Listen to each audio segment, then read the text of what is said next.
Good morning, good afternoon, and good evening to you, wherever and whenever you are joining us. Welcome to our latest edition of What Caught My Eye, or WCME Sports. As always, I am your host, the coach Nick Vesci, joined by the boy Stephen Vesci and the man Stephen Comlow. Hello. If you're new to our show, we like to think of ourselves as the sports show for sports fans about sports. We focus on the things that happen in between the lines of competition, rather than the tabloid TMZ-like stories that happen outside of it. Before we get to our top catch for the week, just a reminder to follow us on all of our socials on X, Instagram, Facebook, TikTok, Twitch, and Snapchat at WCME_sports. Our episodes drop every Wednesday at noon on Spotify, YouTube, and iHeartRadio for our flagship show. We also have our new content-specific shows, WCME Golf, hockey, basketball, and soccer coming down the pipe for you. So be sure to check those out. Those will also be streaming on all of your favorite platforms, Spotify, YouTube, and iHeart. This information can all be found, by the way, on our website, WCMEsports.com. Now, without further ado, we get into our top catch this week. And this week it was the Masters, a tradition unlike any other, as the great Jim Nantz has coined and said. Part of the reason it makes it so special is the pageantry of it. It's the only one that's held in the same spot every year, kind of, giving that extra aura. And one of the reasons that for many people who don't even follow golf, they look forward to this event every year. Before we get into the nitty gritty of the tournament, just a reminder for golf, our golf sponsor and our golf segment is Long Jewelers in Virginia Beach. Visit their location at the corner of Shore Drive and North Great Neck Road next to Hot Tuna. With the highest quality selection in the region and the best prices and customer service, it's no wonder that Long Jewelers wins Best of the Beach every year. Whether it's an anniversary, birthday, or repair, remember you belong at Long Jewelers. Now, to the Masters. All right. First round, Justin Rose led after that opening round when he carded a 7 under 65. It was the fifth time that Rose has led the Masters after the first round, which is second all time behind Jack Nicklaus, who has 6 green jackets. Rose also led after the second round, and he has the most rounds led at the Masters without a win at 10, which is crazy because the next closest person, I believe, was Chris DeMarco, the golfer, not to be confused with class of 2009 Loudoun County High School baseball, Chris DeMarco. Of the same name. But the next closest was 6 with DeMarco. So crazy that he's that far ahead and, has had all these close things. And even at other majors, too. Rose only has one major win. I believe it was the 2013 U.S. Open, I think at Lower Merion, I want to say was the club. In rounds 2 and 3, though, Rory McIlroy went on to shoot consecutive 66s, which is 6 under, to take the 54-hole lead entering the final round. In round 3, Rory opened with 6 consecutive threes. Right, I think it was like birdie, eagle, birdie, par, something crazy like that.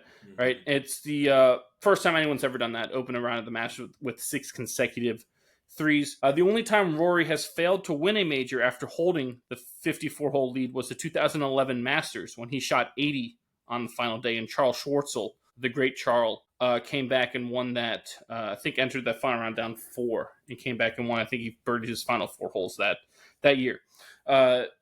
So to the final round we go. Rory was paired with Bryson DeChambeau, which for a lot of people brought back like some demons or thoughts of last year at Pinehurst for the U.S. Open when Rory choked that away and DeChambeau hit that amazing 50-foot bunker shot. Social media was having fun with DeChambeau and Rory on the driving range after that with I forget who, like the crowd, like there was some crowd there, they were talking to some people or whatever, and DeChambeau, like Rory was talking about how his play like in that tournament or whatever, and DeChambeau goes, well, to be fair, you kind of did it to yourself. Yeah, that was Wednesday, I believe. Yeah, they were that clip was going around a lot. Yeah. We'll get into how the media is portraying Bryson here in a minute, because I have some hard opinions that everyone needs to hear. Okay, thanks. Needs or wants a little different thing. But after the final round, Rory found himself in a playoff with the aforementioned Justin Rose. Rory's back nine was a nice to say a roller coaster. It was crazy. He doubled 13 after he hit his essentially second approach shot into the creek. Then he missed a short par putt on 18. I'm missing like 2 holes too that were just like nuts. That par putt on 18, I think was like with inside 5 feet. That was for the win. If he had made that, he won outright. And so everyone watching probably was like, here we go again. Yeah. But then in the playoff, they redid 18. Sudden death playoff is what they have at the Masters. You play 18 again, 1 hole at a time. And Rose hit his approach on 18 to about 10, 12 feet, I think. He almost dunked it. Yeah, he did. It was a beautiful shot. But then Rory knocked his approach, spun it right back off of the slope to a couple feet, right? Rose missed his birdie chance, so Rory had that little tap in kind of for birdie in the win. But again, we've seen this story before. We saw it like 30 minutes prior on that hole. But this time he was able to make it, and he became the first golfer from the Emerald Isle to don the green jacket, which is kind of cool. He also is the first Masters champion ever to have 4 double bogeys in the tournament. Yes, I saw and still win, which is nuts. All right. With the win, Rory completed the career Grand Slam in his 11th attempt at it. No other player that has a career Grand Slam needed more than 3 attempts to complete it. He's the 6th ever person to achieve that feat. If you're not sure what career Grand Slam means, it means to win every major at least once. So the Masters, U.S. Open, PGA Championship, and the Open, formerly the British Open. The other 6 golfers to do it: Gene Sarazen, Ben Hogan, Gary Player, Jack Nicklaus, and Tiger Woods. Tiger, I think, obviously last one to do it, I think it was 2000, 2001. He got that. It's Rory's 5th career major in his 17th career Masters start, which is the 2nd most starts all time at the Masters before getting your first win. The person with the most amount of starts is Sergio Garcia when he won in 2017. McIlroy became just the 7th player ever to win the Players' Championship and win any major in that same year, joining Scotty Scheffler last year, who did it. Cam Smith did it in 2022. Martin Keimer did it in 2014. Tiger in 2001. Al Sutton in 1983. And Jack Nicklaus in 1978. But Rory, Tiger, and Scotty are the only ones to win the Masters and the Players in the same year, which is kind of a wild stat there. That was cool to when I researched that. Justin Rose, he shot a final round 66 that saw him rattle off 6 birdies on the back 9. I think his back 9 were 6 birdies, 2 bogeys, and a par, which is nuts. It's the second 9, by the way. It's not the back 9. Yeah, it's the second 9. Get it right. Play the fucking dead air clip, or I'm leaving. No, you gotta respect. You have to get it right. Respect the course, otherwise we'll never get invited. Yeah, it's the second 9. Do you know why they're not allowed to say back 9? Because it makes people think back door, backyard, backside. They have to say first 9 and second 9. Mm-hmm. And they can't say fans; they have to say patrons. Mm-hmm. I know that it's patrons, right? There's no second cut. That's a big one. Rose is coming up second here at the Masters. It's his 2nd consecutive runner-up finish at a major. He tied for 2nd at last year's Open, which is interesting. This was the first Masters that went to a playoff since 2017 when Sergio won, and Sergio defeated the aforementioned Justin Rose in that playoff. So this is, as much as the story is about McIlroy, overcoming those demons and getting this win, a lot could be made of Justin Rose with how agonizingly close he's been in this major and other majors as well. Thank goodness he has that one U.S. Open, or else he would be talked about as, one of the best players ever to not win one. But man, he said something about like this will make the triumph even sweeter when it does come, because of all the trials that it's gone through to get there. But yeah, I kind of crazy with it. Watching that final round though was wild to me. It was the soap opera of sports played out in front of the largest of audiences at the biggest stage. And it is, the reason we watch sports. I mean, I'm not a Rory fan. Normally I'm rooting against him. I like Rory to lose. He has the best swing ever, I think, in terms of the technicality and the precision and the efficiency of it, and how he generates all that power with not being that big of a guy. He's like 5'9", 5'10", believe it or not. But I normally don't like him, but I found myself like hurting. Like I was like, if I watch this guy do this again here and under these circumstances too, I might actually cry. Like I was feeling true empathy and pain and like agony watching this happen. Like this like when he dunked that ball in Race Creek on 13, I was like, you cannot be serious, McEnroe. That's also not Race Creek. It was a tributary of Race Creek. Okay. Thank you. Same. It's an insignificant difference, by the way. It's a difference, though. No. But when he donated that ball to the water, after he had purposely laid up to avoid said mistake, I was like, oh no, I can't believe this. Like, and then he hit that approach on 18 into the bunker, and I thought, no way. Sure enough, he missed the par putt that he needed. I was like, if he loses, this is genuinely sad. Like sad to the point of, wanting to cry for someone you don't know at all and who normally you don't root for, at least in my part. Like, it's almost like, thank goodness he pulled it off, right? It looked like he exercised so many demons. It was reminiscent of when Steve Young won that Super Bowl, and then the celebration in the locker room, they like came over and ripped the monkey off of his back.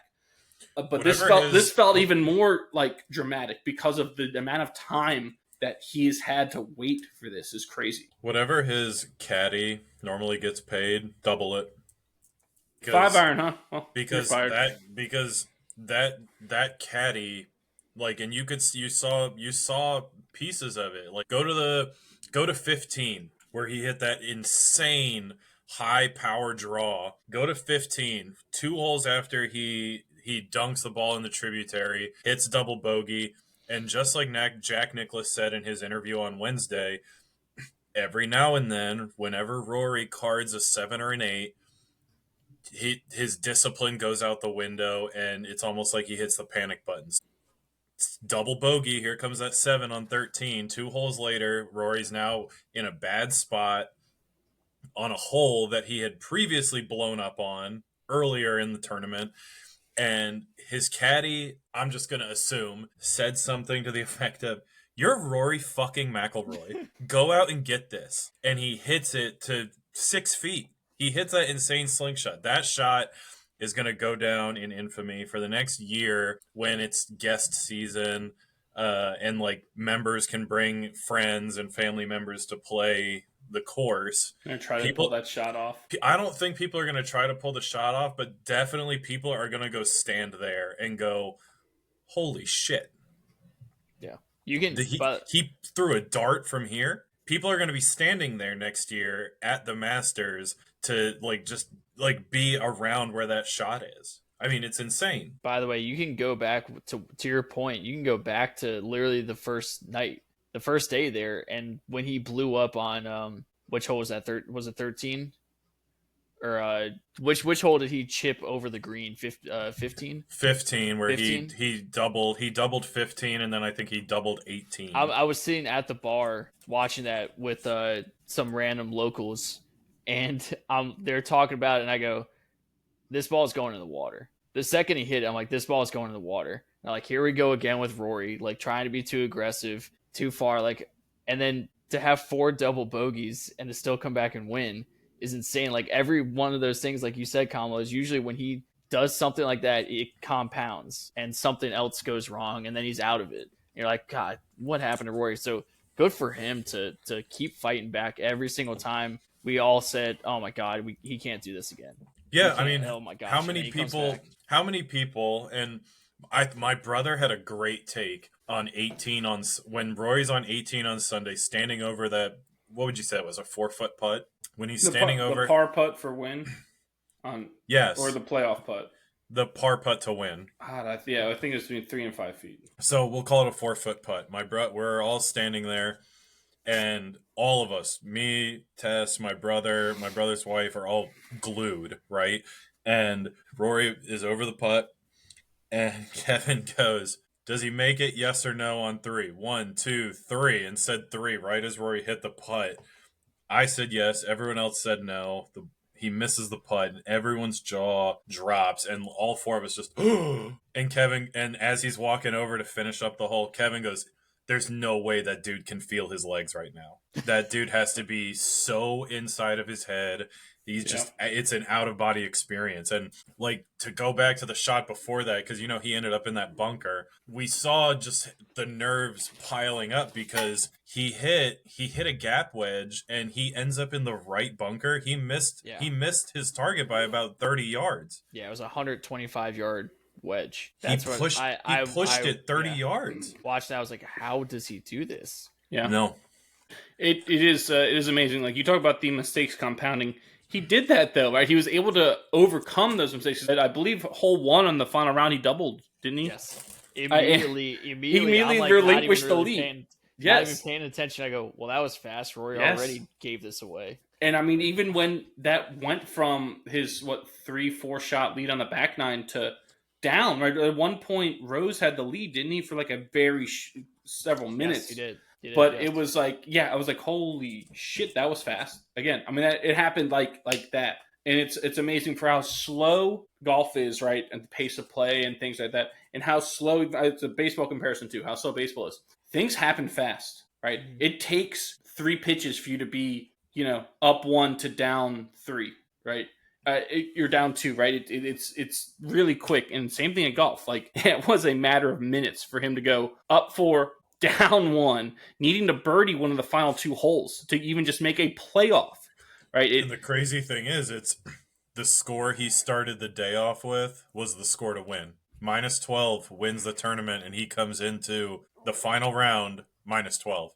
Like, you just had, like, at the end of the day, and like, the roller coaster, like, it's a roller coaster of emotions. I was strapped in and locked in for that whole round, and the roller coaster, the drama, just the absolute script we had made it so much more enjoyable. But at the end of the day, he just had to play par golf. And I think that's the difference between Rory, and I'm not trying to take anything away from Rory. I said it early. I'm a fan of his. I like him. I couldn't be happier for him. I felt like crying watching him there collapse on the green after winning. But that's the difference between Rory and Scotty. Scotty's not surrendering a 4-stroke lead on Championship Sunday. And at the end of it, did you see who was right there? I know, Scotty nipping at their heels, making a comeback. He didn't even play well, and he's still like that. That's what makes him so unbelievable. Is that even on his, it's like a pitcher, right? Even when they're off, they can grind their way to 6 innings, 3 earned runs, and keep your team in the game. Like, that's what Scotty does. Is he didn't have his A stuff like that weekend, but he grinded and he found a way to finish top 5. Yes, like, that's stupid. Yes, and. Speaking of golfers, we've been saying, like, here's Rory looking like Rory, right? Doubling, having all these bogeys, collapsing, whatever. Players who didn't look like themselves, Bryson DeChambeau. Can we talk about him? Where was the gunslinger that won Pinehurst? This guy's laying up on par 5s. What is this? Why is he trying to act like a course manager? Like, when he can go out there and his iron play the whole week was terrible. His driving was good. Like, it wasn't like immaculate. And of course, like Augusta, with being so tight, how far he hits the balls, a lot of times doesn't behoove him to take driver. But his iron play, his approach shots were bad. But his bunker play and his play around the greens is the only reason he finished where he was. He arguably is the best bunker player in the world right now. I mean, the proof was there. You watch it. Again, you talk about Scotty not having his A game and finishing where he was. DeChambeau, his iron play, again, was abysmal. That week he found himself like it was like Happy Gilmore playing the Pro-Am with Bob Barker. He was on the beach the whole time, and his bunker play was immaculate. And the only reason he found himself where he was. So he probably, to answer your question, Kamala, of why would you say he's laying up in some spot? Probably because of that. Because he's like, I right now I'm in my head with my irons. I'm not going to be able to hit this approach well. Why compound a mistake by going for something and taking myself out of the tournament? And at the end, he was never going to be his day because his approaches weren't good enough. And that's one of the things Scotty does the best in the world right now is his iron play, his approach shots. Is what made Tiger so good. I'll talk to a lot of golfers and like experts at golf, and they'll say that second shot is the most important. Like, the drive really isn't as important. It's that approach to the green which sets you up for scoring. And Bryson's approach shots were just not good this whole week. They were They were poor. Real talk, the only live golfer in the field that lived up to or exceeded expectations, Patrick Reed. Every single other live, he didn't live up to his expectations. I was not impressed. Come Sunday, not impressed with him at all. My pick to win was DeChambeau. That's why I drafted him in our draft. Ice cold. He couldn't one putt a single thing. But he was still playing in the final group. Oh yeah, where'd he finish? Dead last. 450 yards. It's a hell of a drive. Oh yeah, and how'd he finish? Dead last. Yeah, thanks so. Ha on one cheek and PPY right there on the other. I was too busy winning. But like seriously though, like the amount of people I heard say Bryson's gonna win, John Rahm's gonna win, Joaquin Neiman's gonna win. Joaquin Neiman played. Neiman, I think, finished even par for the tournament. I said beforehand, that's the reason I didn't pick Neiman, because I didn't like that. I heard some experts say I like the way he sets up at Augusta National. I didn't, so that's why I didn't pick Neiman. But I mean, Tyrrell Hatton played well. That's another. Not on Sunday. Not actually. If you look at a lot of the scores, not a lot of people played well on Sunday. Wonder why? Justin Rose's score. Oh, you mean the last 18 of the 72-hole tournament they didn't play well in? Shocker. Justin Rose's score was like one of the only good final round scores. Most people, I mean, Patrick Reed is another who played really well in the final round, but most people kind of, wilted. I mean, even Ludwig Aubert, who found himself, tied for the lead with like 3 holes left, imploded. I mean, he started hitting the ball back and forth on the 18th green and caused a backup at that hole. So there was, I don't know what was going on with it. A lot of people had issues. Lost patience and was like, I just want to get out of here. I'm not going to win. Let me get that. His outfit was terrible, by the way. Oh, that's what normally makes the golfers. I did not like those Adidas triple track slack track pants he was wearing. I thought they were hideous. It's because Adidas makes. I'm sorry, I know we're the not hat sponsored awesome by Adidas, but the Adidas hat makes awesome. The worst. The shirt awesome. The shoes awesome. The pants subpar. Did you see what Adidas did to college basketball uniforms like Texas A&M? Yes, God, those were awful, disgusting. Yeah, Adidas has a problem. Gold jacket, green jacket. How about those? Gives a shit. All right, so I'm sure you guys all saw the pink azalea Nike shoes that all the Nike athletes were wearing. I like those shoes. Ask me what they go for. $250. $450. $310. How was your azalea cocktail? Good. Oh, I made a bunch. They were good. I actually like that drink. That's a drink I could drink for. Did you use pineapple? Yes. Yeah. Pineapple juice. I used pineapple juice, lemonade, grenadine, vodka, and grenadine instead of fresh squeezed lemon juice. Lemonade was good with it. This is country time lemonade. There hasn't been a lemon. Tesco's. This needs a little bubbles if she started doing champagne floaters. Ooh, that sounds delicious. Yeah. She didn't know I was pouring doubles, though. You're going down real smooth. Yeah. You want the results of our Masters draft? Yeah, let's hear it. Let's set the mood. Cracking a cold one. All right, if you missed last week, we did a little Masters draft. There were 6 tiers of players, all based off of betting odds. And each of us had to choose one player from each tier and did a snake draft, kind of. So our results coming in 3rd place with a final score of plus 14 is the boy. Shit. Those back end people killed me. I had Scotty and Tyrrell. Yes, and then Minwoo, who got to the cut and -1, finished plus 6. Did you finish last? Close to it, I think. Second to last. Coming in 2nd place. Drum roll, please. Oh, drum roll, please. I'm not there yet. Give me a second. I wasn't expecting the drum roll. Drum roll, please. Thank you. Coming in 2nd place, the man, Stephen Comlow, with a final score to par of plus 8. His golfers entered the halfway mark at -8 and finished plus 8, which means the winner, running away with it at the end, is me at -5. Thank you. Old Lady House. Dude, for the longest time, Corey Connors was looking like such a good pick. It still was a great pick. Yeah, it was, but he kind of shied away a little bit there. No, what killed you is Shane Lowry played awful on the weekend, finished plus 4. I'm trying to win too. Your number one pick, Justin Thomas, finished +2. I'm not gonna spend 10 minutes talking about Rory. I'm trying to win too. Yeah, that's my Shane impression. Thank you. Yes, I had Patrick Reed, which really helped me in that final round. DeChambeau finishing at -7, Reed -2, and Tommy Fleetwood, or Reed -9, Tommy Fleetwood at -2. And then my other three missed the cut, which actually wound up helping me. No, that doesn't count. You have to have 4 golfers make the cut for it to count. Okay, shut up. What are you talking about? That's always been the rule for Masters pools. You pick 6 golfers, 4 make the cut, otherwise you're DQ'd. Wait, did any of us have 4 golfers make the cut? Yeah, Stevie had 4, Kamala had 5. Okay, so you lost. No, I won. No, you didn't. Yes, I did. I had the best score to par. You only had 3 golfers. We all had 6 golfers. I counted all 6 scores for all of these things. If you want me to redo the count. Kangaroo court. It's a kangaroo court. Talk about steroids. You talk about steroids here. Yes, no. I still won.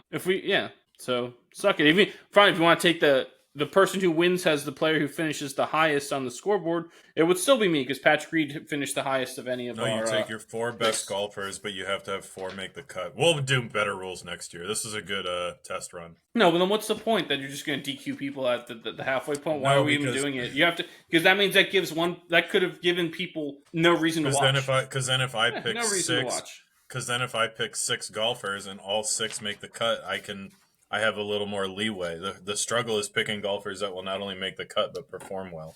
You always pick the best 4. Yeah, but if all of yours make the cut, then those guys like Minwoo who don't perform well and actually finish, you essentially take 2 scratches. No, but the thing is, but they finish further back. Each of you had a higher potential score than I did because you had more players playing on the weekend. Correct. Theoretically, you had an infinitely higher potential score. Yeah, because we had enough. You had more players. To qualify. I had less golfers on the weekend, so my potential score was way less than what your guys' would have been. So it evens out. So yeah, you can't complain about that because I'm not complaining. I'm just saying what if Minwoo would have shot a final round 66 and Stevie and whatever and Tyrrell shit his pants on 18? Like what are we talking about here? What do you mean? What if? That's the whole point of what ifs, right? That's why you count them all. Whatever. What ifs are irrelevant. I'm done. I'm leaving. I'm taking my fucking ball and I'm going home. Now we can't play no more. I don't give a shit. Anything else before we move on? I have a golf hangover. Anyone know what that means? It means it means you're drunk. I'll roughly pay. It means you're an alcoholic. You're an alcoholic. Wrong. You wouldn't show up to work hungover unless you're an alcoholic. Who's got food? You're not getting in, Trevor. No, I was like, for me, like I'll pay attention to golf just because I love golf. Like I just feel like I've just like stepped off the cliff from just being super high up and like riding a cloud, and now I'm like, I just need to recover, catch my breath. Like it was just so much. Good thing in a month we'll do it all again with the PGA at Quail Hollow, I believe. Mm-hmm. It is at Quail Hollow. Is the next major. Is that Charlotte? I think so. Or so outside. Just outside of Charlotte. Yeah, I want to say. The secret lies with Charlotte. Thank you. Charlotte, North Carolina. Thank you, Nicolas Cage. Now we move right along here to some college hockey stuff. The Frozen Four happened this weekend. I was watching that. It was awesome in St. Louis. So the first semifinal was Western Michigan taking on the defending champion Denver Pioneers. After surrendering a 2-goal third-period lead, Western Michigan's Owen Michaels scored the game-winning goal, his second tally of the game, 26 seconds into the second overtime, by the way, as the Broncos from Kalamazoo, Western Michigan, defeated the defending champion Pios 3-2 to advance to the program's first-ever title game. In the other semi, you had Boston University versus Penn State. EU's Jack Hughes, no relation to the Jack Hughes of the Devils and their family. But this Jack Hughes, his dad is the GM of the Montreal Canadiens, which is oh my god, funny. He had a goal and an assist to lead the Terriers to a 3-1 win over the Nittany Lions. You had the final set up as Western Michigan versus BU. Western Michigan never won a title before in the program's history. BU's won, an absurd amount. They are one of the biggest names in college hockey. Western Michigan's Hampton Slakinski, the goaltender, made 24 of 26 saves, and the aforementioned Owen Michaels scored 2 more goals in the as the Broncos took down BU 6-2 to win the program's first ever national title. It's the third NCAA championship for Western Michigan University in any sport. Their first since they won back-to-back cross-country titles in 1964 and 65, which means they have 3 more national championships than who, boy? Virginia Tech. Oh, yes. I was going to say the exact same thing.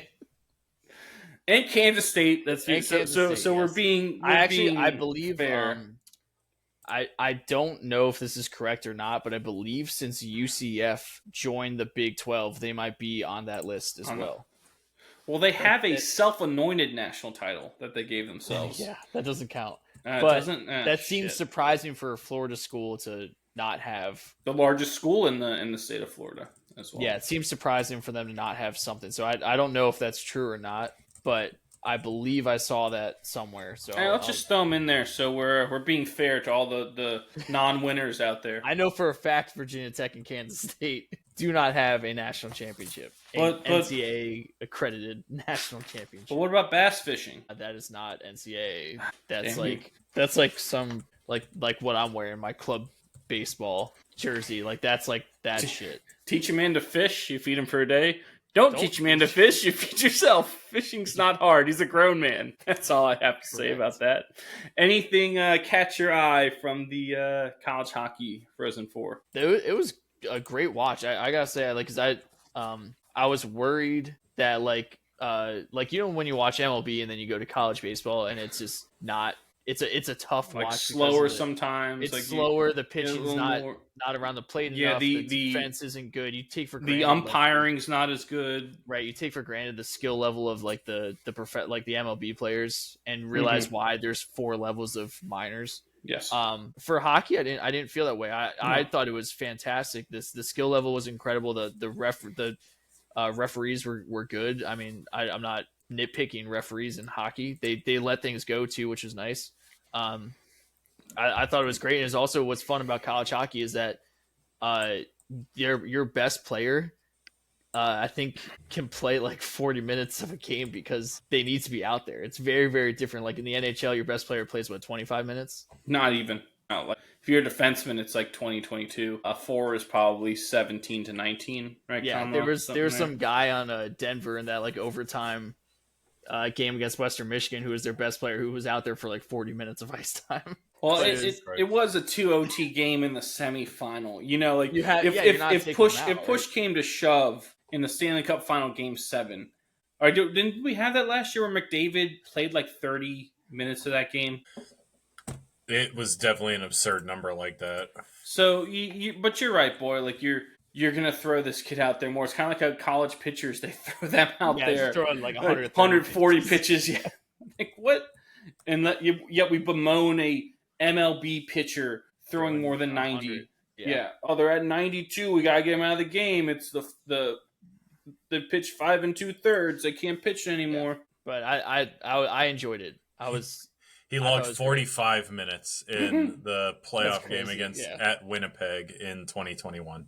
Jesus. It's not without precedent. Yeah. A lot of miles on those legs. Yeah. It was a fun watch, though. I enjoyed the Frozen Four. Mm-hmm. Oh, yeah. Hockey, when there's something on the line, is some of the best theater that there is. That's going to bring us to our baseball segment, brought to you as always by Bobo's Fine Chicken in Virginia Beach. Visit them on Shore Drive near Chicks Beach for breakfast, lunch, and dinner Monday through Saturday for homemade sides and locally sourced chicken, best fried chicken around. Grab some on your way to the beach or a ball game. Bobo's and baseball, there ain't nothing better. Just a sign on that. I don't know if you know Tyler Florence. Do you know who he is? From the Food Network? Great food truck race guy. Yep. I know exactly who So I guess they were filming an episode down here in Norfolk, and he stopped in at Bobo's, on his way out, and sent Bo a message. Or tagged him, put it on his social media, and Bo sent a message hey, thanks for coming in, man. It was great. And he messaged him back going, no lie, the best meal I had the entire trip.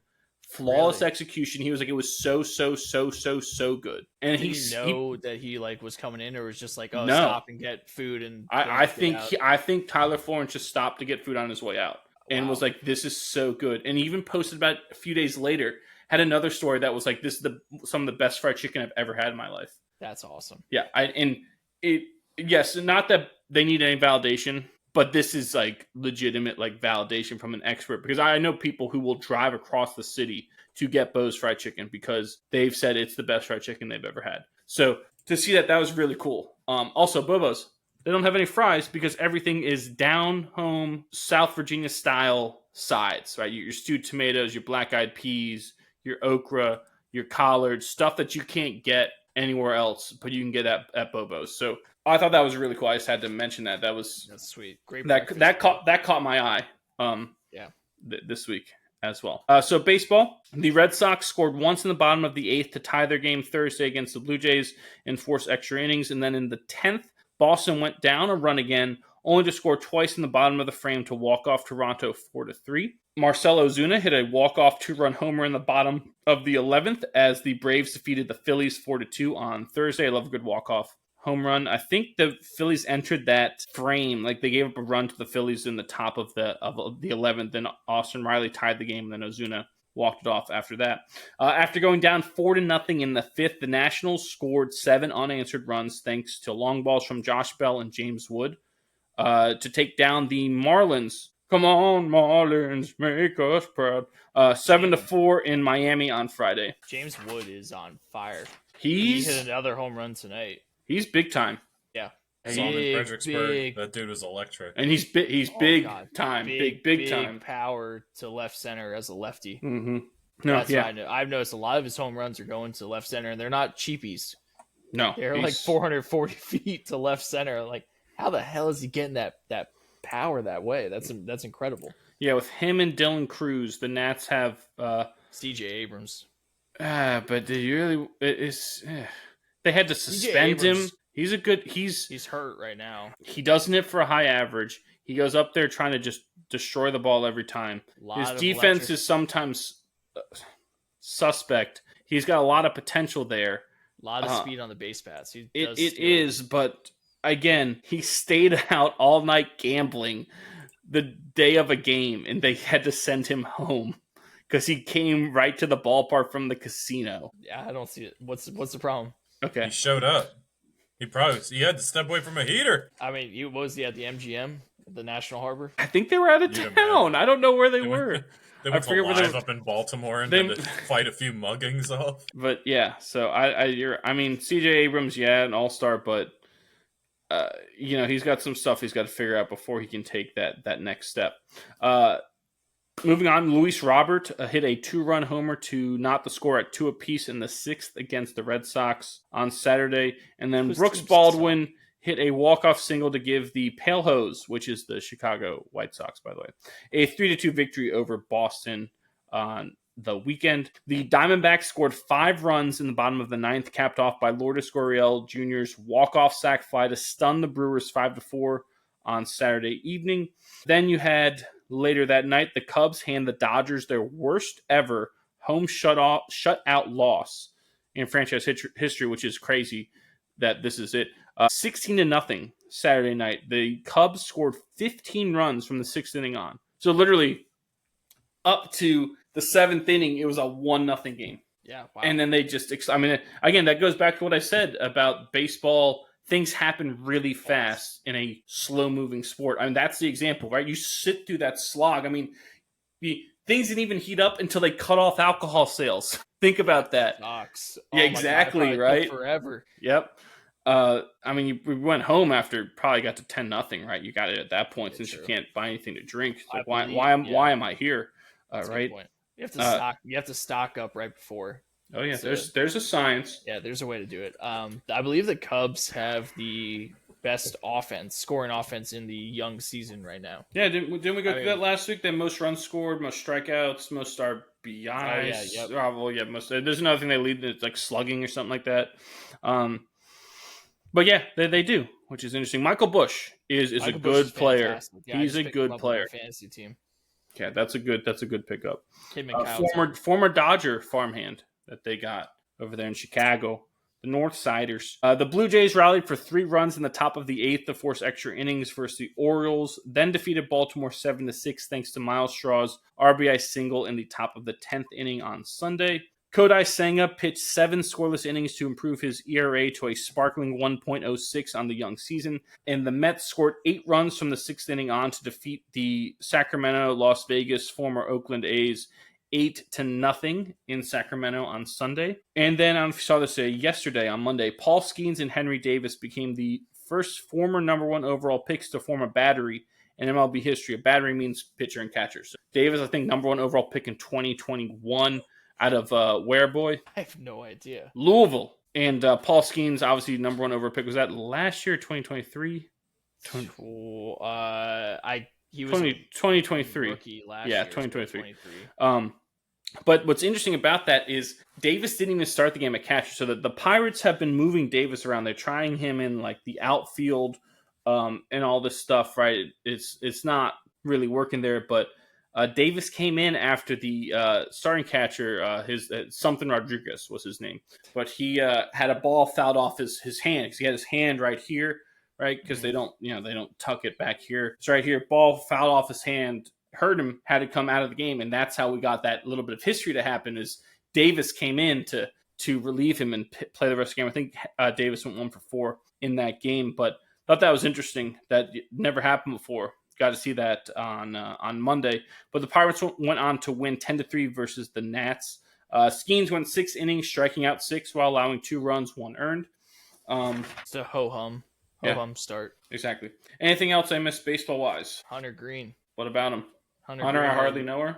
Yeah, another ridiculous start. I think his ERA is 0.9 or something now. Jesus. He's he's on one, and we talked about last week about his finally seeing the potential and like what he's capable of, like actually catch up and really come to fruition of. So he's the example of why they don't have guys be two-way prospects. Because, he was a two-way prospect. He was playing shortstop and pitching in the minors. And oh, really? Yes. And I think when he was drafted, people thought he would be a better shortstop at first. But he just wasn't hitting well in the minors, so they decided to move him full-time to pitcher. And like you said, we're seeing that potential come to fruition. That is the example of why what Ohtani is doing is so impossible. So impossible. Yes. So unbelievably special. Yes. And we're talking about Hunter Green, who is going to be contending for a Cy Young most likely this year. Yes. As a 25-year-old, 26-year-old or whatever, and how unbelievably special that is. But to do what Ohtani does and to do it at this level is beyond nuts, right? Yes. No, it is. I mean, again, that is the example. That's the reason why you don't see it is Hunter Green. A lot of these guys one of the best chances to do it that you could have out there. I mean, DeGrom was a great hitter. But was he? Well, he played shortstop at. Where did he play, boy? Not your boy. Oh shit! Jacob DeGrom from. Look what I'm pointing to. What is this thing I'm pointing to? A hat. Who are the hats? Ryder, I want to say, or something, or Stetson. Stetson. The Stetson hats. That's who it was. I knew it was one of those schools. Played shortstop at Stetson.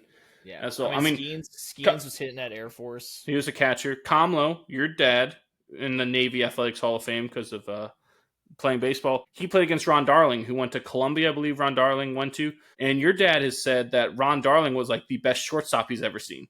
And that he was a crummy pitcher. Mm-hmm. And I think your dad, I believe, told the story he ripped at least one triple off of Ronnie in college. But I mean, again, it's the same type of thing, right? That, Ron Darling, no one ever thought of him as a shortstop, right? He's a pitcher all the way. But, that he's not the only one that people thought was better at this and turned out to be, make a living at that. Now, I know your dad also talked about John Franco from St. John's, the one of the most career saves all time, the lefty, and said he was incredible, which tracks. Yeah, he's got a lot of stories. Want to come on the show and share some with us? Yeah, I'm sure he would. He was asking if, because I called him when I was on my way back from Richmond to tell him how all that went, and he was asking if I was going to be home in time to record with you guys. And I said, I hope so. We'll see. You're going to regale us with stories of the glory days back when you had to walk uphill both ways to get to class, 5 miles, I think it was, in the snow. We Yeah, can ask him about his nickname. His nickname was Meatloaf. It's a good nickname. I'm not gonna lie, that's a sweet nickname. For an outfielder? Yes. It's a sweet nickname. We'll have to have him on and ask him about it. Come on, Meat, give me the heat. Because we patently disagree, Nick. I do not think. Maybe because it's my dad. I don't want to hear people calling my dad Meatloaf. It's embarrassing. Dad. Can we go yet? Yeah, you douche. Not anything else baseball-wise before we move on. Give him the hot dog, baby. Give him the hot dog. That was baseball. Thank you. Thank you. Never old. It's not getting down. Yeah, first base isn't that hard. Tell him, Wash. It's incredibly hard. All right, clips. Anything worth doing is. Yeah. Can someone bring up the NHL standings, please? Yeah. And while the other person can play Dead Air. Yeah. You played Dead Air. I got the standings. Why does this always this media thing on here? I don't know. Got it. You're too late. Reggie Leach smoked you. Yep. Well, it's not. It's because it keeps. Thank you, Frank. Having a problem. The big T, D. What do you think of technology these days? Well, it is everywhere. Yep. So here are the NHL standings. We're looking at the Eastern Conference standings right now. The NHL and NBA, they wrap their seasons up this week. I think both by end Wednesday, Thursday. Their playoffs both start this weekend on Saturday. But the last couple games are lacking some of that, suspense because the playoffs are set. The teams in the playoffs are set. There are some possibilities of seeding moving, but not really. We're looking at the Eastern Conference standings right here. And so we have one spot open. I thought Montreal clinched. I swore I saw several things that showed Montreal clinch. Maybe a clinching scenario. Okay, so you're telling me that Columbus still has a chance at this? Yeah, because if they had them and Montreal both have one game left. Detroit has 2 games left. So yeah, but Detroit's eliminated. You see that? Oh yeah, good point. Yeah, I didn't see that either. That's what I was. Yeah, so there's a chance if Montreal loses in regulation and Columbus wins, then it would come down to a tiebreak. And so I'd imagine Columbus owns the tiebreak. Otherwise, they'd be eliminated. Well, no, the tiebreak would just be Columbus wins has won more games. Right? Columbus would finish with 40 wins. Montreal would finish with 39. And that would give them the tiebreak. That's interesting. I swore I saw multiple times in different places that Montreal had clinched a while ago. But, all right, so you're seeing here like you said, there's one spot up for grabs between Montreal and Columbus. Then you have the Senators locked in to that wild card spot because they can't jump. Who is it? Florida, Tampa Bay, I think it is, that they would have to jump in their division if you scroll up, Comlo. Yep. The top division, please. Florida, yeah, I don't think they can catch them with that game and that game left that they have. Florida can catch Tampa, which would be big because that would flip that home field advantage or home ice advantage in that battle of the Sunshine State, which is a burgeoning rivalry that we have in the NHL right now. That's going to be a fun series to see. But if it ended today, again, the Senators are not going to finish worse than where they are. The Devils, again, Hurricanes, Caps, all locked into those spots. They can't catch each other. So we would have Toronto facing Ottawa, which is the Battle of Ontario. They can't catch the Caps, right? Yeah, they can't. So the Caps will finish with the best record in the East. So the Caps will play either Montreal or Columbus. Toronto playing Ottawa in that Battle of Ontario, which is a really intriguing matchup, as well as the Tampa-Florida series. And then Carolina, New Jersey, which to me is the least intriguing of them. But of course, when I say that, that'll turn out to be the best series of them all. That's how hockey works. Well, look, Montreal plays Carolina tomorrow, Wednesday the 16th. So if Montreal loses that game, this spot is now wide open. Only for Columbus. Yeah, for Columbus. So the door is Columbus play in their last game. The Islanders, and they play Thursday. Interesting. Yeah. So I guess let's hope that game is televised. I'd love to. You got to think it would be. You never know these days. Not with the NHL. Scroll down to the Western Conference before I get to my little tidbit of knowledge there. So you have Winnipeg. They've wrapped up the President's Trophy. They've clinched it. Yes, the Caps have had an abysmal last 10. Yeah, so since Winnipeg Ovi got cruised. that record, it kind of felt like it was Deflated. they relaxed. Yeah, well, not deflating, but it was like if we finally got there, like like we took the gas off the pedal because we worked so hard to get here as a team, right? The pedal, huh? Yeah, that's what I said. We're gonna burn some dust here. Eat my rubber. Just making sure. Making sure I heard you right. Hey, look, kid's a deer. Yes, Winnipeg wrapping up that President's Trophy. Those three teams there in that Central are solid. Dallas, Colorado, who's finished their season. Vegas, LA, and Edmonton, all with very, very good years. Minnesota and St. Louis, and technically Calgary again is alive. That game in hand. But I had sworn that that might not come to that, especially when you see the win disparity between St. Louis and Calgary. So that would give St. Louis the tiebreak. But obviously, if Calgary is able to pull off points wise and jump them, then theoretically they can jump. They have 2 more games. Minnesota, because they have 2 more games. So that'd be something interesting to look out for. St. Louis is playing right now. They're playing Utah, and they're absolutely shitting on them. Yeah. So again, chalk that up as a win. If this ended today, you would have Winnipeg, St. Louis, which is intriguing because of how hot St. Louis has been, in Vegas, in Minnesota, which is a fun series there. LA and Edmonton, I think, would be an electric series. And then probably, to me, the most intriguing one will be Colorado and Dallas. 2 teams, pretty stacked teams, have had great years this year. Top to bottom, they have it. The goaltending for Colorado has been much improved since they revamped their entire goaltending position earlier this year. They literally traded away everyone, like 3 people, got 3 new people, and they've been very good. They brought in the Woods, right? Yeah, Wedgwood. Blackwood, Wedgwood, and yeah. I thought there was a third Wood. I'm going to look. There's a dirty joke in there somewhere. Oh, yeah. Welcome to Colorado. We got Wood. Thank you. But yeah, so interesting that the Western Conference was much more top-heavy than the Eastern Conference, as you can tell by the points here, and then like you have several teams on the bottom that have been way out of it, like the Sharks and Blackhawks for forever. But the tidbit that I saw, which is interesting, right, of the original 6 teams, right, the original 6, all of the teams based in the U.S. missed the playoffs for the first time since like the 60s, I think. It was actually the first time ever. Or was the first time ever? Something Boston, crazy. Boston, New York, Detroit, Chicago. Yeah, it was the first time ever that none of those teams made the playoffs. Yes, which is crazy, right?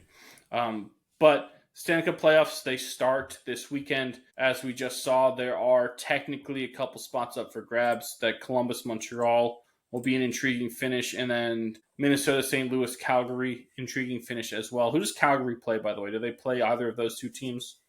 Calgary's playing in their last 2 games. Yeah. They're playing right now. They're playing the Knights right now, and they're losing, so that's interesting. And then they play the Kings on Thursday. If they lose tonight, they're done, right? Yeah, because not necessarily. They are though, because they would have. Yeah, you're right. No, I'm sorry. I'm thinking of the Wild. Yes, if I'm assuming St. Louis is going to win. You said they are thrashing the Utah Hockey Club right now, so you just got to assume that they win. So if Calgary doesn't come back and defeat the Knights, that they're done. Yes, as well. Yeah, it's 3-1 into the first right now, so we'll have that. We'll have the wild card spots in the West probably locked up tonight. Yep. Give the people a storyline as the playoffs loom this coming weekend. I mean, the storyline has to be that wild card spot in the East. I mean, that's really the storyline that we're looking for. But for me, it's going to be, do the Caps get back to form that we saw them in? I mean, we see it like for this last quarter, we saw a very tight playoff race or President's Cup race between them and Winnipeg. And like you said, Nick, since Ovechkin achieved the record, it's almost just like their boots have filled with sand and they just look slow. It's like they got gassed getting him to that record. The other side, and then coming out of the West, I'd say your storyline is this the year McDavid gets it done, right? Because we've said it time and time again. You only get your window's open for only so long.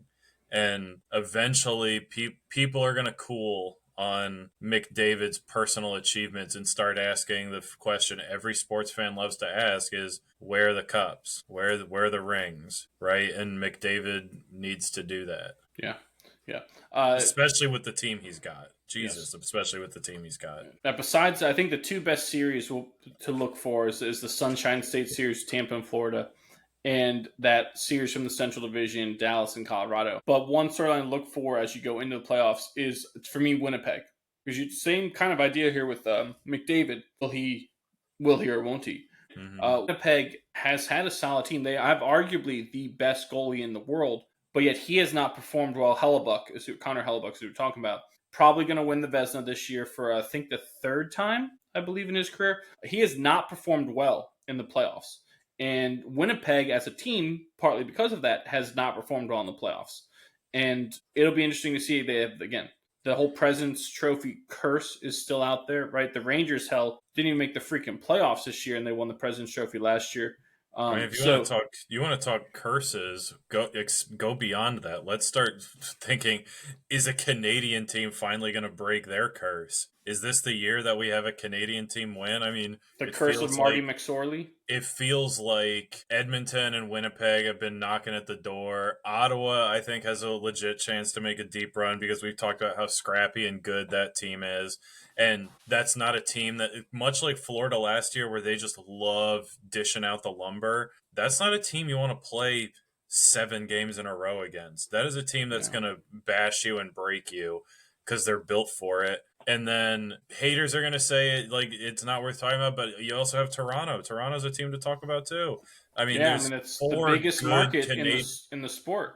There's 4 good Canadian teams in the playoffs, and they as a nation need to make a run at this thing while the iron's hot. They need to strike. All right. So if you're a fan of, let's say, Winnipeg, are you rooting for Toronto if they get to the Stanley Cup? Does that work in Canadian sports? Are you rooting for all of Canada, or I mean, are you going? I can't root for them. I would think so because Winnipeg has no reason to dislike Toronto. It's not like Montreal rooting for Toronto. Correct. Right? It's when it comes down to or Calgary rooting for Edmonton, that wouldn't happen. When it comes down to Canadian teams, it's usually us versus French Canada. Okay. But it's also the same thing too, and if you want to look at an American perspective, right? If anyone but the SEC. Yeah, but that's how I felt like this year in the bowl games. Remember when the Nationals went and won the World Series in 2019, I believe. We were rooting for them, even though none of us are Nationals fans. I was rooting for them. I wasn't. You were rooting for Houston. I mean, I think I stopped paying attention. I have attention. a Max Scherzer jersey. I went to opening day that year. I went to Game 5 of the NLDS that year. That's cool. So it depends on who the teams are, right? I would not be rooting for the Red Sox in the World Series ever. Sorry, as a Yankees fan, just never going to happen. But I have no issue rooting for the Nationals or the Marlins. Right? A lot of tinfoil hat wearers would say that who gives the commissioner is not rooting for a Canadian team. We do that in college sports. It equates a little bit more in college sports than what you're talking about with baseball, I guess. Because in college sports, they're part of if I'm an Alabama fan, I can't root for Auburn, but I'll root for Florida in the national championship over Houston because. Yes. It looks better for the SEC. Yes. It's kind of like that. Yeah, but it is and isn't, right? I don't know how many ACC schools I would be actively rooting for in the national championship. I wouldn't be actively rooting for. You wouldn't root for Virginia Tech, but if it was Boston College, oh yes, Boston College, NC State, I'd be rooting for. Right. I don't know if I'd be rooting for Clemson. I don't know if I'd be rooting for Duke. Or I don't know if I'd be rooting for UNC. It would depend on who they're playing. Right. For me, with West Virginia, there is no rival in the Big 12, right? Yeah, but you're not going to root for Pitt if they made it. No, but that doesn't help your conference, right? So rooting for Pitt, that's just a rival out of conference that means nothing. the in-conference thing is it's similar to like what the Canadian teams are, right? Montreal is not going to root for Toronto, but they would root for Edmonton. Jesus Christ, man! Who heard that? What? It sounded like a gunshot. You said this was the adult tour. I thought we could. Say do whatever that. the hell we want. We can drink if we want. We can say whatever the hell we want. Yeah, I thought that's what we were doing. You can't just change the rules. Somehow our wires got crossed. Did you make any new friends? Not really, Mom. Not really. Like in something. Oh, before we get to the NBA standings, since the playoffs will start between this time and our next show, predictions. Who you got winning, boy? I said Florida. Give me Florida because I'm sticking with. I just love the Florida team, the way they're built, and do we know if they're getting back Kachuk? Possibly, allegedly. I thought I saw he started skating. Does that hinge on your pick? I mean, it's kind of a big difference. Yes. But I'm gonna go with Florida. They're not saying. They say he's not far off. Yeah. So he's back. He's gonna be back for an important. I mean, series. That psycho will turn up for absolutely. Playoffs. Yeah, give me Kamala. Give me the Caps. It's an Eastern Conference team. Yeah, I'm going to go Hurricanes over Kings. The Hurricanes to defeat the Senators in the Eastern Conference Finals, and then right. I do remember you saying that. And then I'll take the Kings over the winner of Dallas and Colorado. Whoever wins that series, Kings over them in the Western Conference Finals, and then Carolina over LA. Nice. Yep. Even though Winnipeg locked up the President's Trophy, do they have the best odds to win? That's a good question. Where's our gambling expert? I'd imagine just because they have a massive differential in points. That team's built to go. Yeah, but it's still the last time a team won the President's Trophy and won the Stanley Cup. I think it was the Blackhawks like 14 years ago. I thought the Red Wings did it more recently than that, didn't they? I'm seeing this is. See, Stars on average. No, you're right. It was the 12-13 Blackhawks. That's good. 14-13. Oh, this isn't in like order. Well, it kind of is. Stars, Panthers, Avalanche, Hurricanes. Winnipeg's down there at plus. Their lowest is plus 900. I think part of it goes to the whole President's Trophy thing. I mean, that should theoretically make zero difference in terms of what it does, but it touch the trophy. Yep. Someone bring up the NBA standings, please. I'll do you one better. What, are you playing a clip of something? Oh, I like this. Do not. They don't show the play-in games. I know, but I like the way this looks. The play-in games, yeah, I know. Here, I believe, from my understanding, the play-in games, there's seeds 7 through 10 in it. I believe 7 plays 8, 9 plays 10. The winner of 7 versus 8 locks up the 7 seed. Okay, that's team 1 in the playoffs. The winner of 9 versus 10 then plays the loser of 7 versus 8, and that team locks up the 8 seed. So if you're the 10th seed, you get in by beating number 9, then beating whoever loses 7 versus 8, and that's how you jump up to it. Does that make you happy, boy, that I explained that? It's like, why do we need trigonometry without? It's like, why do we need trigonometry with algebra? Isn't algebra enough? And they started putting letters in math. That's when they just lost me. Why do we have once the letters go in? This is dumb. All right. Yeah, so you've got Fugazi. It's a Fugazi. I want to say the seeds are locked up in the NBA. I don't think anyone can jump anywhere. So I think all the play-in teams are locked up, the 7 through 10, and I don't think anyone can jump anywhere.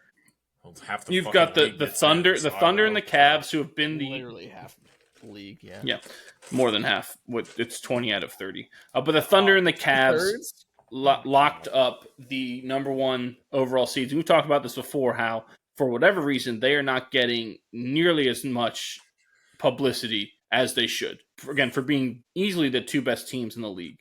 Because again, it's not flashy, right? They play as a team. They play defense, right? SGA, Shai Gilgeous-Alexander on the Thunder, who, I mean, as great as Jokic has been, I'm going to take SGA for MVP. One of the biggest reasons is, 1, his team has the best record in the league, but 2, he is arguably the best defensive player in the league. So And I love that, right? That's very Michael Jordan-esque. Michael Jordan has believed won a Defensive Player of the Year award. He led the league in steals, I think, at least once. It might have been a couple times, right? And to me, that should be really celebrated, especially because SGA's, he's been out there like almost every game. Like he's saddled up and put that team on his back, right? So he's my MVP. They've been the best team. They've surpassed the Cavaliers in the amazing start that they had. So both those teams have locked that up. A couple really intriguing series there, the 4-5 and 3-6 in both conferences. That Nuggets Clippers. The Nuggets don't have their head coach. I know it. Yeah, what the fuck is up with that?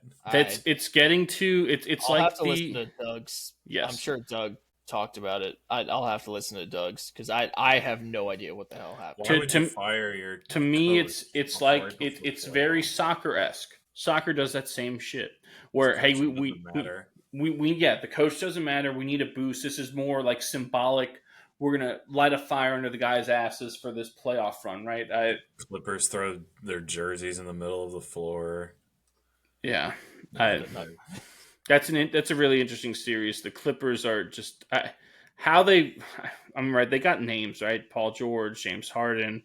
I'm missing one other person. Kawhi. They got, but Kawhi, yes, but they're all older on the back half of their careers. They haven't. Do you know who their best player actually has been this year? Ivica Zubac, the center. Oh, been one of the best centers in the league. One of the best players in the league if you go by win shares, actually. Who could forget? Yeah, exactly. The Lakers-Timberwolves series, that is a cool series, right? You got the Ant-Man and LeBron and Luka. There is stars all over that. I'm sure that'll get the primetime spots all the time. 100%, yeah, that will be in every prime time. But Bucks-Pacers is interesting because those are both pretty... That left, yeah. Take me there. Oh, take me there. What do you think about that, Jay Shot? Jello. You know what? I don't like that. Jello shot. Yeah. What do you think about that, Jay Shot? Yeah. So Panthers, Bucks, interesting. Anytime you have Giannis and Tyrese Halliburton go against each other, that could be a series that goes the distance easily. Knicks Pistons is interesting because the Knicks, this is one of the first times that they have legitimate title aspirations for the Knicks with the Villanova boys, Jalen Brunson, Josh Hart, Mikal Bridges, Tom Thibodeau, who I'd love as a coach. I'm actually shocked that the NBA hasn't run him out because he actually holds his players accountable and makes them play defense and doesn't take shit from people. I'm surprised that they haven't tried to run him out of there. But love Tibbs. They open with the Pistons, who have been a great story this year. The fact that they went from horrendous to where they are is 6th seed, not even playing 6th seed. Getting there is very cool. Then you have the defending champion Celtics down there. And the Rockets, I've talked about them. I've talked about them all year, right? Şengün and Amen Thompson and, it's not Jalen Williams. It's Jalen Green, I think. But Fred VanVleet, I think Steven Adams is the resident goon down there, which is what you need. You have to have a goon. He's a great goon. Career goon. Phenomenal, right? Dylan Brooks, I think, another goon. They got goons for days down there. And I think that has really helped their young guys flourish. Have they been watching the college team? The universities? They're interesting. I don't have that many expectations with them because they're still young and they're arguably ahead of schedule to be the number 2 seed, but good story for them.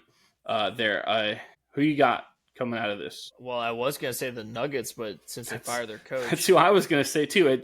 My original pick was the Nuggets over, I think, Celtics, but now I'm not so sure. Let's see. I'll do Thunder versus... I was going to say Celtics. Let's do Thunder over Celtics. That's a good one, yeah. I have the Celtics making the final. Been kind of like a been there, done that, right? With Boston. It's hard to pick against them, right? The team won last year. They were so good last year.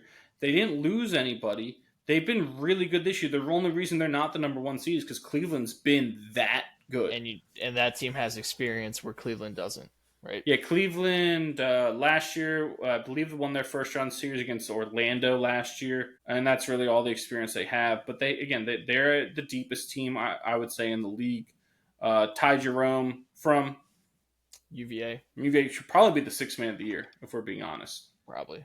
All right, and most improved player, he has literally a chance to win both those awards, a legitimate chance to win both those awards. So they've both been great. I'll take the Celtics come out of the East.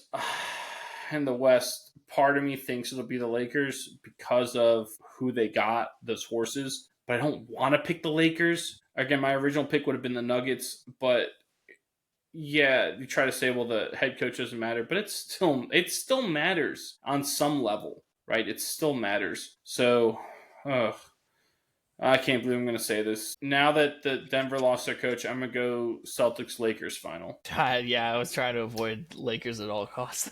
I know, I didn't want to. But I will go Celtics to repeat as champs over the Lakers. Yeah, I like that. In 6. Oh, anyone see that update? What the update? Magic just got Magic. filled in against There we go. Breaking news, everyone. You heard it here first. It was Yes, Magic. put that stamp on there. Now you see me, now you don't. Magic Man and El Diablo. That's so fucking funny. Fighting chicken. Yep, I love it. Before we move on from our NBA segment, just a reminder to check out our content show hosted by the great Doug Howard, WCME Basketball. Word was that Doug's recording a new episode. Believe either dropped today or going to drop soon this week. So be on the lookout for that. Always entertaining and always knowledgeable. The great Doug Howard from Evolution Basketball Training. Anything else before we move on to our Mimosa Minute? Nope, let's talk about Paige Beckers. Yeah, it's going to take us to our Mimosa Minute this week, brought to you as always by Maine & Co., the creators of the Modern Mimosa. Follow them on Instagram at maine.co, that's MAYNE.co, and visit them at mainsip.com to order your Modern Mimosas today. Maine & Co., championing women's athletics since 2020. So for our Mimosa Minute this week, we went with the WNBA draft, which happened on Monday night. No surprise, Paige Beckers from UConn went number 1 overall to the Dallas Wings. The Wings also, in the third round, took West Virginia guard J.J. Quinterly, the 27th overall pick. The Washington Mystics had 3 of the top 6 picks, taking Notre Dame guard/forward Sonia Citrone at number 3, USC power forward Kiki Iriafen at number 4, and point guard Georgia Amore at number 6, formerly from Virginia Tech, and then Kentucky is where Amore is from. And Chicago used one of its 2 first-round picks to take TCU star Haley Van Lith and reunite her with her former LSU teammate Angel Reese. So Van Lith ran the pick and roll, one of the best in college basketball last year, and so she has Reese and Cardosa, former South Carolina big, to run that pick and roll with there in Chicago. So interesting things brewing in the Windy City. Anything else catch your eye from that draft the other night? Who picked Beckers? Dallas. Dallas, and then they took J.J. Quinterly. Yes. I think that's great for Beckers that like Quinterly got put on that team because she's a nasty defender to where like in practice, wouldn't you think they're just going to have her like just beat up Beckers the whole time? Like I know Quinterly is going to be hopefully good enough to play and get some run, but wouldn't you think that's a great move to make? Well, I wonder if offensive player, if it is to help take a load off as well in the game, is you could take some defensive pressure off of Beckers and have her guard a lesser offensive player, and Quinterly's guarding the top player on the other team. Yep. Yeah. Which you got to think that played into some of the strategy there for Dallas with that pick. I would hope so. Yeah. Right. Quinterly's from Norfolk. Is she really? I didn't know she was from Norfolk. Is her brother from here too? I'd have to think so. I have no idea. But they did their watch party in Norfolk. That's pretty cool. Good for her. Anything else before we move on? No, sir. Nope. All right, that's going to take us to our favorite segment, brought to you as always by One Legacy Title and Escrow in Jacksonville, Florida. Follow them on Instagram at One Legacy Florida and visit them at onelegacyflorida.com to see how they can help you with your next house closing. One Legacy Title and Escrow, because your legacy matters. And for this week, we went with our favorite Masters champions of all time in homage to Rory and his victory at Augusta this past week. So who'd like to start us off? I'll take this one, Colin, because I feel like you've been paying more attention to the golf world and everything than I have. So appreciate that. Yeah. I'll take this one, Jimmy, if you don't. That's how you debate. Number 5. So I have no honorable mentions this week. I'm strictly top 5. Number 5, Bubba Watson, 2012. This one is because I think it was the first time I really kind of paid attention to the Masters tournament, and I remember this goofy lefty with a pink driver, and a and I was like, "What the heck?" Yeah, I was like, "Yeah, the visor." Button his shirt all the way. Yeah, just hitting ridiculous, like almost slices, like his fades. I don't even know if you call it a fade. It's almost like a complete slice into the fair, a 280-yard slice. On purpose too. On purpose, yes. Yeah, that needs to be qualified because normally a slice is shit, I sliced that into the woods. He's purposefully shaping the shot that way. He power faded it 80 yards. But yeah, Bubba Watson, that was like the first one I can really say I was watching golf, actually tuned into it. Number 4, this last one, Rory, 2025. This was, I was locked into this. And I know, Nick, you don't like Rory, but I'm a fan. I've always been a fan. I think he's got that competitive attitude. I'm a big fan of Rory, and also interested to see what the Masters dinner is next year, if it's going to be Irish breakfast followed by fish and chips and a shepherd's pie. No, he's just going to... Let's offend some people. He's just going to take a sack of potatoes and drop it on the table. Was 2012 the playoff with Oosthuizen? Louis? Sorry. Yeah. Was that and Bubba? Yeah, was that the year that Louis had the albatross on the par 5 second? I think that might have been. When was Bubba's other Masters? 2014. So I think it was that one. That was when Louis albatrossed on pink dogwood. That was the hook that Bubba hit out of the pine straws. Yes. That was an iconic Masters. Yeah, sorry, boy, I was just replaying that one. You're just shitting out your list, Yeah, after the No, that's a good one. That's a good one to have. And then we're interrupting him. I know. I'm sorry. We digest. Go ahead.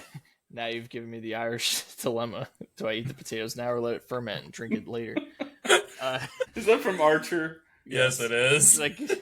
Am I gonna die, Dad? Or am I gonna get the surgery, Dad? Can we get the operation now, Dad? No, son, you're gonna die. Moving on.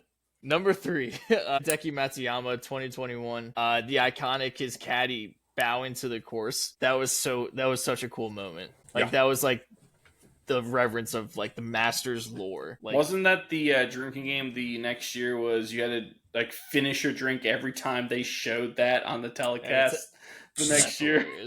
That's such an iconic photo and video. That's so cool. And also, we'll talk about Masters dinner. His Masters dinner was sweet. Number 2, Scotty Scheffler of last year. That was to start his epic run, or to continue his epic run that he had last year, one of the best golf seasons we've ever seen. And then number 1, Tiger, 2019. What a ridiculous year. I feel like 2019 was a great year for sports. So they had to get it all out of the way before COVID ruined everything for everyone. Yeah. That was what an insane tournament. And I remember our gambling expert AJ just calling me up, just wasted, because he was it's Sunday at 3:00. Gotta watch Tiger. Absolutely hammer. All right, let's do it. Yeah, that was incredible. All right, that's my list, and I'm sticking to it. I'll hang up and listen. Good list. I'll go. So I thought about not doing an honorable mention, but I actually threw 2014 Bubba as my honorable mention, just because that was the year he went into the last round tied with Spieth, and Spieth pulled away, and then Spieth bogeyed when Bubba birdied on the number 8 Yellow Jasmine. And after that, it was pedal to the metal for Bubba. He just went. And that was awesome. And I think I really like that because it showed that his match, his round where the one that you referenced, boy, wasn't just a one-off. I think it's special. It's special when someone wins the Masters, but I also think it's very, very special when they repeat. and for Bubba to repeat, and especially like as a lefty, I can respect that. Number 5, I went with Scotty Scheffler last year. I thought that was pretty cool. Again, someone who can repeat and do it and continue a run of dominance that, in our lifetime, in our adult lifetime at least, was pretty unprecedented. That was pretty cool to see. Scotty winning it was awesome, and that was the perfect example of what an elite golfer he is, right? He knew the layout, he knew what he had to do, and he just had to play par golf and let everybody else try to catch him, and the field ends up self-destructing. And I thought that was just like great gamesmanship on his part. Number 4, I went with Adam Scott. When Adam Scott won, I like Adam Scott's win for a lot of reasons, but the man can wear some fucking Oakleys. Yes, he can. He looks good, dude, and he's a classy guy too. I like Adam Scott. I don't care what I just think that prettiest, fundamentally sound swing. Yes, and he won in 2013, and shortly after he won, PGA decided no more anchoring chest putters. This needs to stop. You guys get 2 years to change this. And since then, I don't think Adam Scott has returned to form. He started playing very well this last year and a half. Yes, he has. He's started popping up again, and I really like it. I always go out of my way to try to watch a couple shots of his Thursday, Friday, because you don't know if he'll be there Saturday, Sunday. When the Masters rolls around, but I've always really liked Adam Scott. I believe the only Australian to win the green jacket, because Greg Norman came in second several times. Yes, I think you're right, Nick. But yeah, so PGA makes a rule on chest putters and how they can be used, and it was detrimental to a lot of players, Masters champion Adam Scott included. Number 3, I'm going to go with a gentleman that I've had the pleasure of meeting, eating in the same room as, and shaking his hand. I'm going to go with Golden Bear Jack Nicklaus. Pick any year. I don't care. I just met Creighton. Yeah, because he held his invitational there. I helped him move into the house that they built for him there. You have an idea how many cases of leather-bound books I had to schlep in there? Yourself like that. You barely know the guy. Yeah. I'm not driving him to the airport. Thank you, Keith Hernandez. But yeah, give me the Golden Bear. I think the Masters is one of, if not the reason he's the best golfer in history, is because he's just owned that tournament for so long. I'm going with Golden Bear in the 3-hole. Number 2. Stevie, I'm right there with you. I'm going 2019 Tiger Woods. And I got him in the 2-hole because that was a story and a script and the nostalgic breath of fresh air that golf needed until Sunday. Which brings me to my number 1 pick. Give me Rory McIlroy.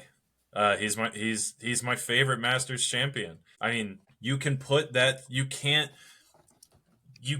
write a script better than that, and to have the stars align the way they did. I was telling Kevin, his wife, and Tess. I was telling them, I just want the last putt of the day to matter, and God damn it, it mattered twice. The last putt mattered, and just when Justin Rose hits that approach shot on 18 in the playoff, everyone thought, wow, it's going to be difficult to get inside him from there. Like, he almost hit that slope perfectly. Said. There you go. He almost hit the slope perfectly, and then sure as shit, Rory effing McIlroy does what Rory effing McIlroy does, and it was beautiful. I thought Jim Nantz articulated it well as a true professional and master of his craft. He knew when to let the moment cook and when to walk the viewers through what they were seeing. Everything about Sunday was the best. That was the best Masters Sunday I've ever seen in my lifetime. Ever. I'll hang up and listen. Thank you. So I have one honorable mention. Garcia in 2017. Because, because, like Sergio or hate him. Hate him.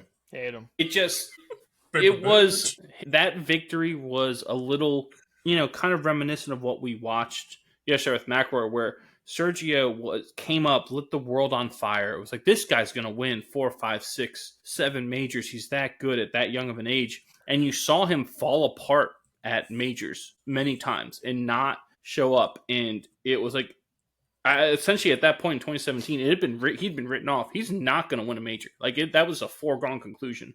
But to see him win that in the playoff the way he did against Justin Rose was, talking about monkey off your back. Like, that was validation for Sergio's entire career up until that point, which he was lacking, kind of. Even with his Ryder Cup success that he has had, it's still like his career would have felt incomplete without a major, and he got that. So it was almost like that relief of like not having to see someone suffer anymore. Very similarly to what we saw with Rory yesterday as well. Number 5, I have Jack Nicklaus in 1986 when he won his 6th green jacket at the age of 46. He did it. I believe, and you might have to fact check me on this one, oldest major champion ever at 46. I don't know if there's anyone. Like 46 and like 100 What was and Phil? some days. Phil. Oh, no, you're right. Phil got that. Phil was 50 when he won at Kiowa. But I think Phil broke that. Jack Nicklaus is the oldest player to win the Masters. Won the Masters. Who won in 1986 at the age of 46. Yeah, you're right. I can't believe I forgot about that. Phil was, I want to say he was 50-51 when he won that PGA. I think it was at Kiowa Island. Sam Snead won a PGA Tour event at 52. Yeah, but a major. Oh. Yeah. Number 4, Vijay Singh. Love Vijay, the big Fijian. He unfortunately had to pull out of this Masters this year. I think with an injury. But man, Vijay was awesome. Vijay had a run that was amazing, and it was amazing at any time. But the fact that he did it in Tiger's prime is even more remarkable, right? He's having to play against the most dominant golfer in that stretch in history, and to go toe-to-toe with him a lot was amazing. Number 3 is Bubba Watson. The first one, the one with Louis Oosthuizen, captivating is what it was. Mm-hmm. It really was. That shot, again, the Oosthuizen albatross, and then the duck hook that he hit out of the pine shrub Bubba did is phenomenal, right? Number 2 is Tiger. Tiger in 2019, like you guys said, that redemption story. I remember at the time when he won that. Well, when that was right after UVA had won their national championship in basketball, and I remember saying the only way that UVA doesn't become the talk of the world is if Tiger wins this Masters. And sure as shit, Tiger goes on and wins it. And I was like, wow, that is incredible. Like, 2 of the most incredible sports stories you'll ever see in your life happened in the span of like a week and a half. Pretty amazing. But also Tiger in 05. Right, Tiger in 05 is when he had that chip, that famous chip where the ball stops at the hole and then just tumbles in. And you have the whole Vern Lundquist. What's the phrase he used? Have you ever in your life? I think, or something like that is what he said. Who the hell is Happy Gilmore? Yeah, that is also what he said. Drive by Happy Gilmore.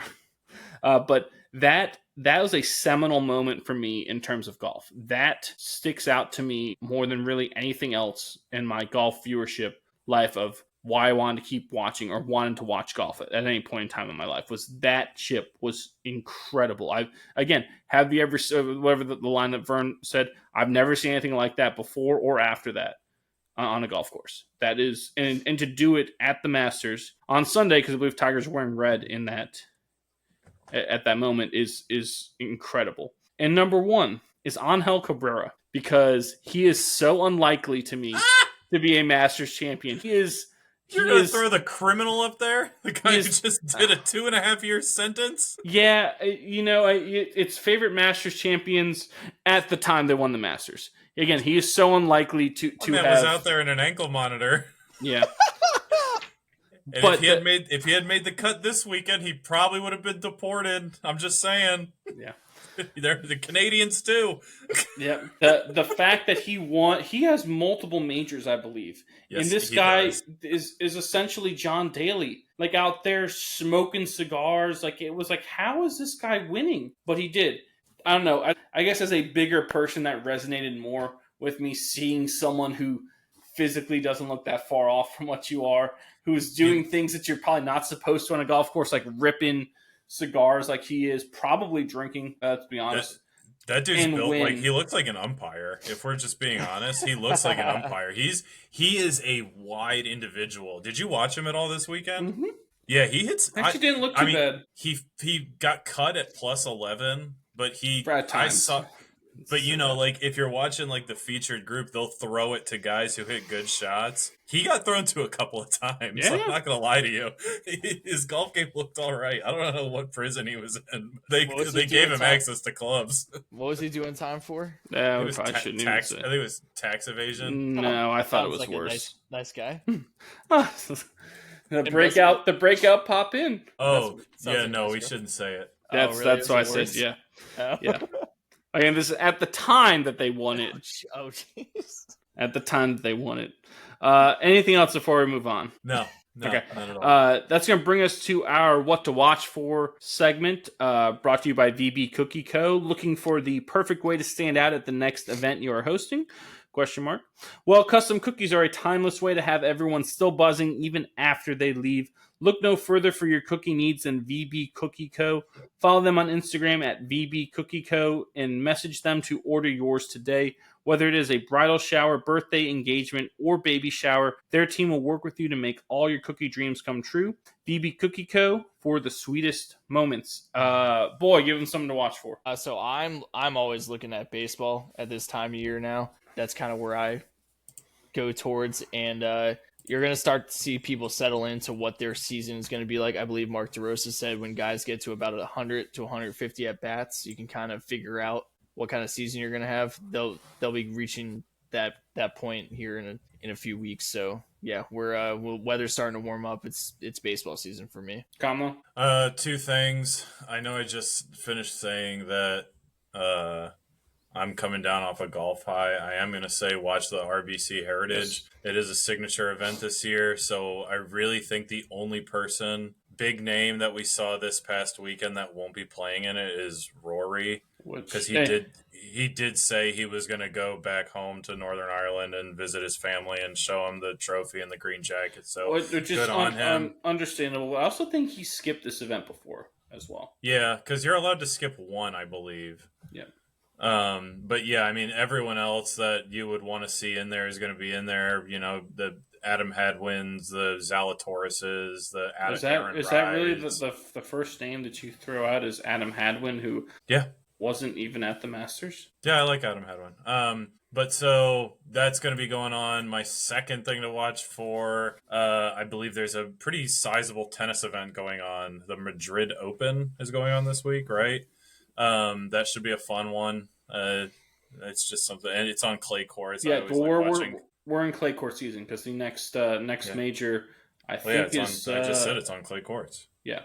Well, next major is the French Open, which will be early June, I believe. Yeah, so the Mutua Madrid Open is happening this week, so that'll be a fun one. I always like watching clay courts. Yeah. Yep. So a couple for me. In the Italian Serie A soccer league, Inter Milan will travel to Bologna on Sunday. It's a big game for both teams. Milan is AC Milan. Inter is Inter Milan, as Conlo knows. They right now sit atop the table in Serie A. Napoli is still trying to nip at their heels and stay within striking distance to keep that title race alive. It's really the only close title race of the major European soccer leagues, which is interesting. So you have that, and Bologna is fighting for a Champions League spot as well. So that both teams have something to play for. Like we said, the playoffs for NHL and NBA start this weekend on Saturday, so that should be a fun day. Also, college lacrosse got some good games on Saturday. Number 9 men's lacrosse. Number 9 Notre Dame travels to Chapel Hill to face number 5 UNC. Number 1 Cornell. Ever heard of them? They travel to number 10 Harvard, and then number 7 Syracuse will travel to Durham to play number 12 Duke. So good lacrosse up there. Them apples. Anything else before we end this show? All right, so that's going to do it for us here at What Caught My Eye, or WCME Sports. As always, for the let's all get our belts. Thank you. Fuck. What is wrong with you? You psycho. Need to wake up. Can I get that again? Can I get some ladies to pepper that in? I'm gonna pepper that one in. Thank you. Oh, That's you so much turned better. it down, you bitch. I Thank actually God. didn't. I actually didn't turn it down for. Thank There we you. go. Thank you. All right, so for the boy Stephen Vesci and the man Stephen Comlo, I am the coach Nick Vesci, reminding you to follow us on all of our socials. That's on X, Instagram, Facebook, Twitch, TikTok, and Snapchat at WCME_sports. Our episodes drop every Wednesday at noon on Spotify, YouTube, and iHeartRadio. Don't forget to comment, like, and subscribe on all of our platforms. You can find all this information as well on our website, WCMEsports.com. Again, as always, be decent to each other. Have a good one, and we will see you next time. Take care, Guatemala.